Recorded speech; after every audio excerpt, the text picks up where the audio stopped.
স্বর্ণের মতোই মূল্যবান জাফরান কেন সবাই চাষ করতে পারে না? প্রতি কেজি 1 লাখ টাকা থেকে শুরু করে 2-2.5 লাখ টাকা পর্যন্ত পাইকারি দর হয় জাফরানের। তাহলে কেন সবাই এটি গণহারে চাষ করে বড়লোক হচ্ছে না? মশলার মধ্যে সবচেয়ে দামি এই জাফরান। তবে এই জাফরান মূলত বেগুনি রঙের 6 পাপড়ি বিশিষ্ট একটি ফুলের পুংকেশর। একটি ফুল থেকে 3টি পুংকেশর পাওয়া যায় মাত্র। হাতে করে গাছ থেকে ফুল তুলে জাফরান আলাদা করতে হয়। এমনকি বছরে একবার ফলন দেয়া গাছটি থেকে মশলা সংগ্রহ করার পুরো কাজ করতে হয় হাতে। মধ্য হেমন্তের 2 সপ্তাহ সকালে সূর্য ওঠার সময় ফুল ফুটলেও দিনের শেষে মলিন হয়ে যায়। সাধারণত এই ফুলের জন্য অনুকূল পরিবেশ পাওয়া যায় শীতপ্রধান পাহাড়ি এলাকায়। 150টি ফুলের গর্ভমুণ্ড শুকিয়ে পাওয়া যায় মাত্র 1 গ্রাম। নানা জটিলতার পর দিন শেষে 1 কেজি ফুল থেকে 72 গ্রাম তাজা জাফরান পাওয়া যায়, যেটা শুকিয়ে মাত্র 12 গ্রামে গিয়ে দাঁড়ায়। এ কারণে জাফরানের দামের পারদ সর্বদাই থাকে আকাশ ছোঁয়া।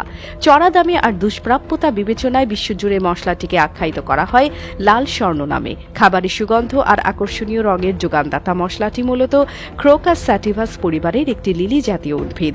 অঞ্চল ভেদে নানা রকম গালভরা নাম আছে এর। জাফরান ছাড়াও কেশর, কুমকুম, সাফরান, স্যাফরন কিংবা ইস্পাগনল বিভিন্ন অঞ্চলে বিভিন্ন নামে পরিচিত দামি এই মশলা। জাফরানের আদি উৎপত্তিস্থল গ্রিস, তবে শীতপ্রধান অঞ্চল যেমন ইরান, স্পেন, কাশ্মীরে জাফরানের উৎপাদন অনেক বেশি হয়। একটি জাফরান ফুল থেকে 30 মিলিগ্রাম ওজনের জাফরান পাওয়া যায়, যা শুকনো অবস্থায় নেমে আসে 7 মিলিগ্রামে। হিসেব মতে 1 কেজি শুকনো জাফরান পেতে 1.5 লক্ষ জাফরান ফুলের প্রয়োজন পড়ে।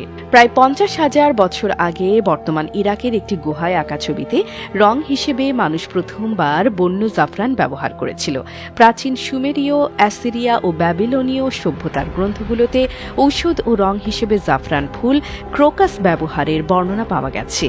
তবে বিশ্লেষকরা ইতিহাস থেকে যুক্তি দেন, প্রাচীন গ্রিসের মিনোয়ান সভ্যতার শিল্পকর্মগুলো সম্ভবত জাফরান ব্যবহারের সবচেয়ে প্রাচীন উদাহরণ। বিরিয়ানি, শরবত, মিষ্টি সহ বাহারি রান্নায় বিশ্বের অন্যতম দামি মশলা হিসেবে যুগ যুগ ধরে ব্যবহৃত হচ্ছে জাফরান। জাফরানের মান অনুযায়ী একে বিভিন্ন গ্রেডে ভাগ করা যায়। ইরানি জাফরানের ক্ষেত্রে সবচেয়ে উন্নত গ্রেড হল অল রেড সুপার নেগিন।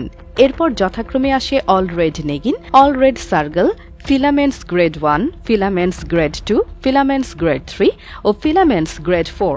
ফুলের গর্ভমুণ্ডের কেবল উপরের অংশে থাকে সবচেয়ে উন্নত গ্রেডে। রং হয় পুরোপুরি লাল। গ্রেড যত নিচে নামে জাফরানে যোগ হয় গর্ভমুণ্ডের নিচের দিকের হলুদ অংশ। নিচের গ্রেডগুলোতে হলুদ অংশের পরিমাণ বাড়তে থাকে। গ্রেড অনুযায়ী রং আর ঘ্রাণের পাশাপাশি কমতে থাকে জাফরানের দামও। প্রিয় দর্শক, আজ এ পর্যন্তই। লাল স্বর্ণ খ্যাত দুষ্প্রাপ্য এই জাফরান নিয়ে আপনাদের কি মতামত তা জানিয়ে দিন আমাদের কমেন্ট সেকশনে।